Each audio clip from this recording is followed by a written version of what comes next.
1/4 করে। ফাইনালি দিচ্ছি দারুচিনি।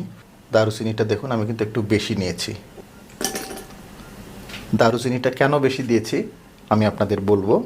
সবগুলো উপকরণ না টেলে আমরা গুঁড়ো করে নেব। অর্ধেকটা গুঁড়ো মশলা আমি দিয়ে দিচ্ছি, বাকি অর্ধেকটা আমরা পরে ব্যবহার করব।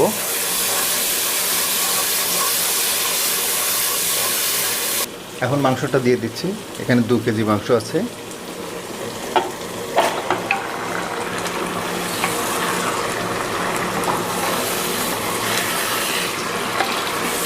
মশলাগুলোর সাথে মাংসটাকে খুব ভালোভাবে মিশিয়ে দিলাম।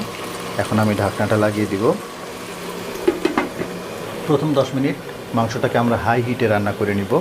প্রথম 10 মিনিট আমি মাংসটাকে হাই হিটে রান্না করে নিলাম। দেখুন মাংসটা থেকে অনেকটাই পানি ছেড়ে দিয়েছে।